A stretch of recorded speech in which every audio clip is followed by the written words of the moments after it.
दुनिया का सबसे बड़ा सुपर पावर सिर्फ मिलिट्री से नहीं, एक करेंसी से बनता है, यूएस डॉलर।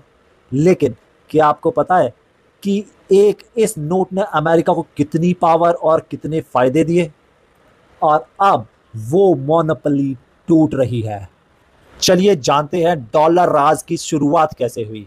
1944 में ब्रेटन वुड एग्रीमेंट से दुनिया के करेंसी डॉलर में पैग हो गई और डॉलर गोल्ड से बैक्ड था। इसका मतलब अगर आपके पास डॉलर है तो इनडायरेक्टली आपके पास गोल्ड है। 1970s में ऑयल ट्रेड सिर्फ डॉलर में होता था, पेट्रो डॉलर सिस्टम। यहां से अमेरिका का असली राज शुरू हुआ। अब सवाल आता है, यूएस को क्या फायदा हुआ इस डॉलर मोनोपोली से?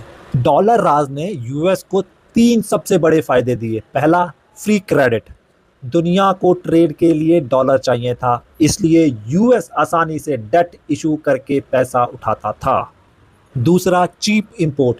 क्योंकि डॉलर स्ट्रॉन्ग था, अमेरिका को ऑयल और गुड्स सस्ते मिलते थे। जियो पॉलिटिकल पावर। डॉलर सिस्टम का कंट्रोल उसके पास था, इसलिए सैंक्शंस अमेरिका का सबसे बड़ा वेपन बन गए। आइए समझते हैं अमेरिका परेशान क्यों है। क्योंकि चाइना ने एग्रेसिवली यॉन को प्रमोट करना स्टार्ट कर दिया है। ब्रिक्स देश भी अपनी लोकल करेंसी में ट्रेड करने लग गए हैं। यूएस सैंक्शन से परेशान कंट्री अल्टरनेटिव ढूंढना स्टार्ट कर दिया है। और अब डिजिटल करेंसी सीबीडीसी भी नए प्लेयर लेके आ रही है। क्या ये कहना कि यूएस मोनोपोली ख़त्म हो गई है सही होगा?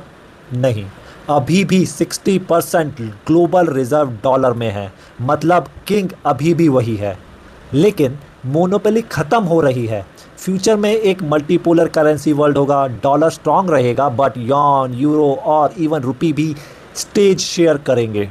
लेकिन सबसे बड़ा सवाल ये है, अगर अमेरिका अपना डॉलर राज खो देता है, क्या उसकी ग्लोबल सुपर पावर स्टेटस भी चला जाएगा? आपको क्या लगता है, डॉलर राज खत्म हो गया है या सिर्फ इवॉल्व हो रहा है? कमेंट में बताएं।